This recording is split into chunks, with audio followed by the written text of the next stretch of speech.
You've been involved with the Committee on Issues in Management Education, CIME, for a couple of years now, and they've started the visioning process, visioning initiative, looking at the future of business schools. Can you talk a little bit about the initiative, why we're looking at it now, why it's important, and what some of the major themes are? Absolutely. Well, what the world needs now, probably more than ever before, is good management education, many entrepreneurs, good business, good managers. And the mission of this committee is actually to identify what are the best practices, what are the needs of business schools across the world, how can business schools deliver their activities embracing different missions. We find lots of diversity across the globe. So the committee is actually identifying the new trends, how business schools are responding to those trends, what is the future of business education, and how can actually business schools deliver their mission in a better way in order to produce a wider impact in society for the better. So what's the timing? When do we think we'll have this visioning process completed? Well, the idea is to gather as much feedback as possible from all the different stakeholder groups, deans, corporate representatives, recruiters, entrepreneurs, opinion makers. So we are going to deliver, to gather all these feedback throughout the coming term, produce a first draft, then discuss this draft with the board of AACSB and with the rest of the members of the CIME committee. And then finally, a document will be released at the time of the ECAN conference in April. Of course, this is an ongoing process because our sector is changing all the time. We are under a perpetual transformation.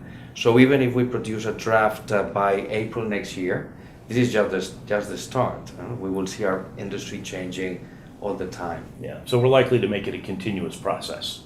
Absolutely, and AACSB has this mission of accompanying business schools throughout their existence and time. So this is just the beginning of a move that will probably take many years to come. I mean, we live in a very dynamic sector. Business schools are actually the icebreakers of higher education, and the AACSB is accompanying them to make the best possible contribution to society. So it's a very exciting project, but incompleted forever. So you're chairing the Committee on Issues in Management Education, and we'll wrap up at least the initial stage of the visioning process next summer.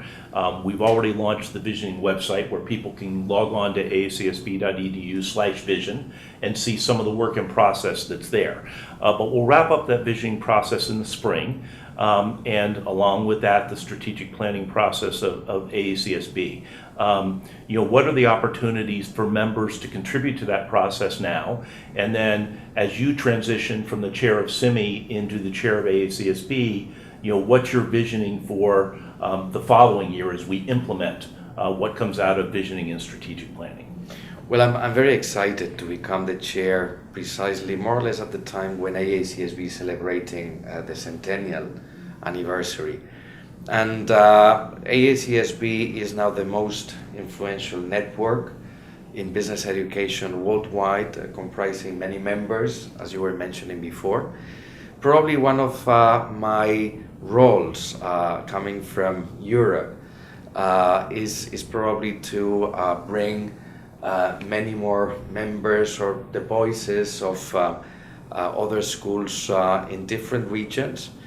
AACSB is very global in terms of its membership, in terms of its presence, with offices now not just here in the US, but in other places, in Singapore, in Amsterdam, and with representatives in other regions. So I guess that one of my roles is actually bringing those voices to the membership and the board. But I'm very happy and very excited with the Visioning Initiative, which I believe it's going to transform the views of the rest of the world on business education and business schools. And that's why I encourage all members of AACSB to participate in this site, the AACSB Exchange, particularly the site dedicated to the Visioning project, because The purpose is to gather the different views, different opinions, and visions for the future of business education. So what I hope is that many of our members, most of them, to actually participate and contribute with their opinions and ideas. Fantastic. Thank you, Santiago. Thank you. Thanks very much, Tom.